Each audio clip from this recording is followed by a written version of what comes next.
Hello everyone, আশা করছি আপনারা ভালো আছেন। আজকে বৃষ্টি বৃষ্টি ভাব, দিনটা আশা করছি ইনশাআল্লাহ তাআলা সবার ভালো যাবে। সকালবেলা ঘুম থেকে উঠেই মনে হয়েছে যে কিছু একটা নিয়ে কথা বললে খুব ভালো লাগবে। সেটা হচ্ছে প্রকৃতি নিয়ে যদি কথা বলা যায়। আপনি দেখেন আমার পিছন সাইডটা সবুজ শ্যামলে ভরা। বাংলাদেশের মূলত একটি অংশ যেখানে গাছগাছালি আছে, সেখানকার পরিবেশ খুব ভালো হবে, সুন্দর হবে।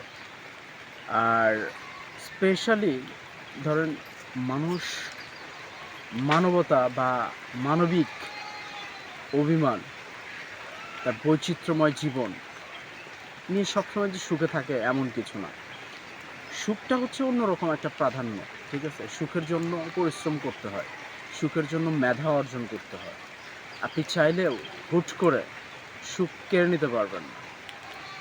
আবার চাইলেও আপনি খুব দ্রুত কষ্টকে অর্জন করে নিতে পারবেন। আসলে মানুষের চিন্তা ভাবনা বা চেতনা এগুলো অনেকটা ডিফিকাল্ট থাকে। সেটা প্র্যাকটিক্যাল ভাবে বলেন আর থিওরিক্যাল ভাবে বলেন। চেষ্টা প্রচেষ্টা মানুষের হচ্ছে প্রথম প্রাধান্য। এটা যদি কারোর ভিতরে নাই থাকে, সে তো কখনো কোনো সময়ের জন্য ডেভেলপ করতে পারবে না। সো ভালো থাকবেন, সুস্থ থাকবেন। বৃষ্টির দিন চাইলে আপনারা খিচুড়ি রান্না করে খেতে পারেন। দিনটা ভালো কাটবে।